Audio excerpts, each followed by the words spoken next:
This is the Sumo Pro 19, a recorder, monitor, switcher for video production professionals.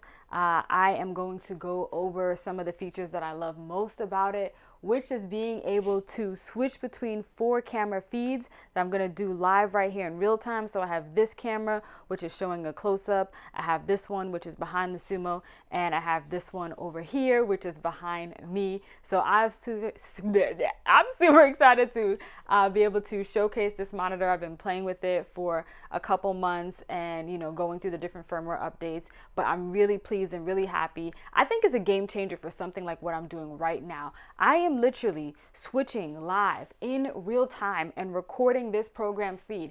I am not going to edit this. I'm going to take this file and upload it to YouTube. I think at most, the only thing I may do is up-res it in DaVinci Resolve because it does record the program feed in 1080. So let's talk about some of the features of this monitor. And if you have any questions about anything, definitely let me know and I'll do my best to address that. Okay, so first of all, let's talk about the switching. So in one tap, I can switch between any of these 4 feeds. So as you can see, I am just tapping and it is switching. Absolutely love that. And over here on this camera, you can see it says ISO. That means I am recording an ISO feed of each of these cameras. And in addition to that, I can choose which source I want for the audio. So right now I've set the audio to be just coming from the FX6. So if I click on this monitor over here, this camera rather, if I come further back, you can see there's an FX6 right here. And so that's what's recording me right now from the front. And if I tap on it, I have to turn around and now you'll see me here. So I just think it's great that I don't have to edit anymore. This is fantastic, especially when I'm filming in the studio.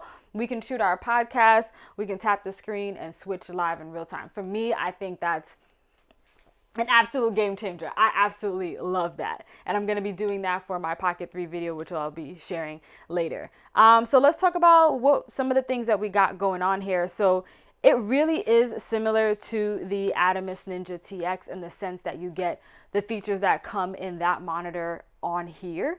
It's a giant Atomos Ninja TX, but I think this is great to have on set. You can literally feed all your camera feeds into this monitor, and my favorite word, redundancy. Get a backup recording of not only the full program, but of each recording as well. So I absolutely love the ability to choose the ISO. So in order to do that, you come over here to the menu. So let's talk through some of the things that are here. So first of all, over here, we see the different, let's switch to this one, the different inputs here, and red means that I'm recording ISOs for each of that, and the program feed means that I'm recording that program feed right there as well. And while I have the menu on screen, I'm also tapping and switching and recording it at the same time. Down here, over here, there is a record button. So that's the button that I press to start. And let's say I just want to monitor one of the feeds. All I have to do is tap on this button here, and now it'll switch to a single feed of that specific monitor. So that's really nice. If you just want to zero in on what one of the cameras are showing you, then you can tap this and easily go back to the 4 camera view. And in any camera that you select, that is the camera that you can solo. We'll get an infinite effect there. So let's get out of that.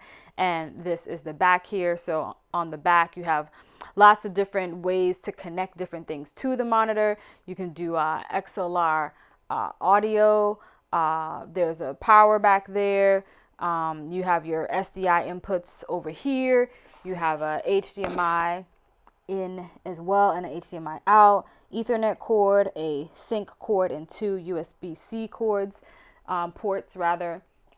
So you can, of course, record to an SSD as well directly, in addition to being able to record directly to the CF Express Type B, which is located right there. So this is just a lot of fun to tap and have it switch. Like, I'm having fun just doing that. I would actually be on set and be like, listen, y'all just want me to switch because I'm cool with that. This is actually a lot of fun.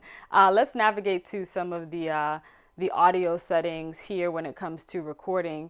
So if I come over to the audio tab over here, you can see you can select it for audio to follow video. But of course, I don't want that because I have my Hollyland Lark Max 2 hooked up just to the Sony FX6. So I don't want the audio bouncing around. So I just selected input 2, which is my Sony FX6. And right now I'm recording in ProRes LT. Time code is being sent to all the different files. I'll do another video if you're interested on showing you what it looks like on the actual CF Express card, where you'll see each of the different ISOs and you'll see the program feed, and the program feed is what you're watching right now. I promise you I'm not going to edit it. Whatever mistakes I make is the mistakes that I make in this video. Hopefully there aren't too many. So there are also a set of buttons down here, and you can decide, you can program what you want each of these buttons to do.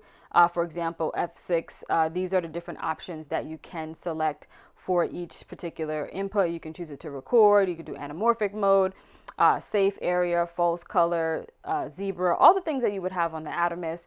You can select different LUTs and different things to happen. You can select also different camera inputs as well. So I think I programmed a few of these. So let's see, let's not go to that one. Let's go to this one. Okay. And I'm going to let's go to this one, and let's see if I hit this. That one doesn't have anything assigned. Oh, I have to be soloed on one. So I'll just be solo on this one here. And let's see. So this one is programmed for false color. So you get your false color there. This one, I have a waveform program. So you see the waveform program there. So you can program these buttons down here to do different things. And I'm going to go back to the 4-channel view. So those are just like some of the key features that I really, really love about this particular monitor. Being able to record again directly to the CF Express, being able to record ISOs is absolutely clutch, and having all the ISOs be the same file size and the same length, absolutely amazing. Actually, I don't know if it's the same file size, but having it be the same length in the start and stop is really, really great. And then having all the features that you would have on an Atomos Ninja, having it right here. So you can, you know, set up your time code and your air glue, and you can set up your network, and you can connect to Wi-Fi, choose your different inputs. So right now we're on multi-source, but we could do a single one, or we could do HDMI as well. And let's see, let's come down here. You can choose the file naming convention. You can feed an audio file in. You can format your source here and choose your source. You can set your date. You got the power. You can register it. And right here you have your firmware. And I think what's nice, well, I'm recording now, but you can actually check for the firmware update on the unit itself. So you don't have to use a computer. You can just hit check now. It'll look for the file, download it, and update it. So that's what I've been doing. And there's some other serial information here as well. So I think this is a really, really great piece of technology that Atomos put together. I'm going to be taking this out on set. I do need to get the flight case so that I can travel safely with this, because I do not want anything to happen to it. This is the box that it came in. It's quite big. But I mean, this is a 19-inch monitor. What do you expect? On the back, it talks about some of the features that it has. It has NDI, just like the TX. Really great for live production, you know, being able to have those ISOs. You have HDR. We talked about CF Express, Wi-Fi connectivity. So if I switch back to this camera here, you see on the top, I actually have the Wi-Fi antennas here, so you can connect and do different cloud stuff there, you know, camera to cloud like you would on the TX as well. What else do they talk about on the box? All your monitoring tools, so many mounting points, guys. Like, I can't even tell you how many mounting points this monitor has. Like, let me see if I could show you on this one. So let's go wide on here, and I'll give you a little bit preview, but if I tip it forward, I don't know if you can see it, there are some mounting points on top. It's probably safer if I just count them, but we're like let's put this camera angle back, and let's go to this one. Let's see, we have 1, 2, 3, 4, 5. Can I count? Yes, that's 5, 6, 7. And that's just on the top right here. Then on the side, 8, 9. On this side, 10, 11, 12. I might be able to move the camera a bit so you see those mounting points there. This was way easier. Just moving the camera was much easier. So let's go back to this one, and yeah, there we go. So there are a bunch of mounting points on this camera, and then there's a bunch on the bottom. It does come with the feet for standing it. You can also put it on a C stand, and then of course on the back you have more mounting points here as well. The wings, you can add, you know, V-mount batteries later if you want to kit it out in that way. But overall, just like very, very feature rich. There's just a lot to unpack. So this is just sort of the high level overview of the monitor. It is heavy. It has a good weight to it. It's not something that you just want to throw in a backpack. You're definitely going to want to get the flight case. So I definitely have to reach out to Atomos so I can get that flight case and add that to part of this kit here. But yeah, let me know if you have any questions. Again, I will do my best to answer them as quickly as possible. I'm going to be out of town for a little bit, for a few weeks. I'm going to Antigua and Grenada. And then on the next trip, hopefully I have the flight case. I'll take that with me. But I really, really love the build quality. I love the features that are on it. And this is something that's going to be super useful for me.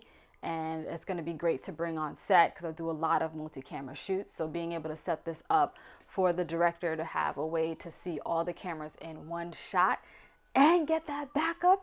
Shoot, I could even feed an audio XLR input and get another set of backup audio. You know me. If you see some of my latest videos, I'm all about redundancy. And me and Atomos go hand in hand because redundancy. So I'm sending a feed right now from this FX3 into the Atomos using an Atomos. So I am doing HDMI out into the Atomos Ninja TX and then doing SDI out from this into the Sumo. And same thing for the FX30, the FX2 on the back, and then of course the FX6 has SDI built in. So there you have it, folks. That is the intro video. Let me know your thoughts. I am the Chef Gal, and you just got the recipe. And I have to stop this video myself, so let's go and hit the stop button.